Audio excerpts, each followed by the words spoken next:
алған затыңыз сынып, бүлініп, немесе түгел келмесе, немесе тағы да киім мысалы жыртық болып келсе, тағы сондай басқа продавецтің тарапынан болған кінәмен дұрыс келмесе, алдымен әрине продавецке жазып айтамыз, барлық видео, фото, дәлелдерді көрсетеміз, ақшасын қайтаруын талап етеміз. Егер ол продавец ақша қайтармаса, не істейміз? Қазір соны көрсетейін. Мысалға менде контейнердің 8 контейнер заказ бергенмін, соның 3-і сынып келді. Затыңызды барлық алған заттарыңыздың ішінен тауып аласыз. Оны көрсетейін қалай кіретінімізді.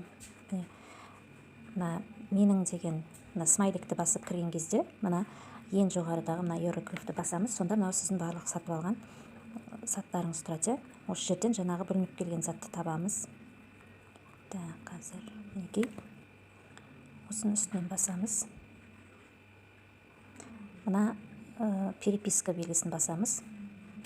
Мен продавецке жазып, видеоға түсіріп көрсетіп, міне сынық болып келген жазғанмын, ол маған 7 юань қайтарам деді, бірақ қайтармады. Енді әрі қарай не істеуге болады? Ол үшін плюсикті басамыз. Мынандай 3 бұрыш белгісі шықты, леп белгісімен, соны басамыз. Осы жерде мыналардың бәрін скрин жасап переводтауға болады. Яғни сіз қандай себеппен жазайын деп тұрсыз? Қазір переводчикпен көрсетейін. Скрин жасап алғанымызды қоямыз. Міне, проблема отношения торгового обслуживания, яғни сізге дөрекі сөйлеген болса да, товарная проблема с логистикой доставки дейді. Денежный спор дейді, мысалы, нет возврата, нет платы за доставку дейді. Бізде қазір товарная проблема, яғни мына белгіні таңдауым керек мен. Мына жерде көк батырманы басамыз. Осы жерде тағы да 3 түрлі себепті таңдауымыз керек. Бұны да скрин жасап оқып қарасаңыздар болады. 3 түрлі себеп. Есть проблема с качеством товара дейді. Яғни сапасы нашар болып келсе таңдайсыз. Мына жерде полученный товар отсутствует, повреждены, имеют пятна дейді. Яғни түгел келмесе, басқа бір нәрсе келсе, жаңағыдай бүлініп келген болса, осын таңдаймыз. Продавец отправил не тот товар, басқа товар келсе, осын таңдаймыз. Мен қазір екіншісін таңдаймын, яғни бүлініп келген дегенді. Осыған птичка қойдық, ары қарай қызыл батырманы басамыз. Енді осы жерде толтыруымыз керек.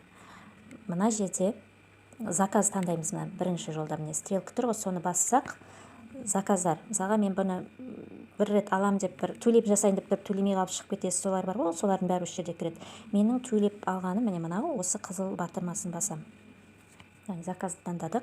Енді мына жерге текстпен толық жазамыз. Біздің қандай жалобымыз бар екен. Ол үшін переводчикке қазақша немесе орысша жазып, оны қытайшаға аударып алсаңыздар болады. Мен жазып аударып алдым тексті, сол текстін жерге қоям. Яғни міне 3 контейнерім сынып келді, продавец 7 юань қайтарам деп, қайтарған жоқ деп жаздым. Енді мына жерде фото, видео, дәлелдерімізді салуымыз керек. Екінші иероглифті басып, галереядан таңдаймыз. Мінекей мен сынып тұрғанын ашқан кезде, затты ашып жатқан кезде міндетті түрде фото, видео түсіріп алғандарыңыз дұрыс. Мына 2 фотоны таңдаймын. Ары қарай қызыл батырманы басамыз. Енді 2 иероглифтің оң жағындағысын таңдап, қызыл батырманы басамыз. Мінекей біздің жалобымыз кетті, арызымыз. Енді осы арызды қарастырып, бізге ақшасын қайтарып беретін болады.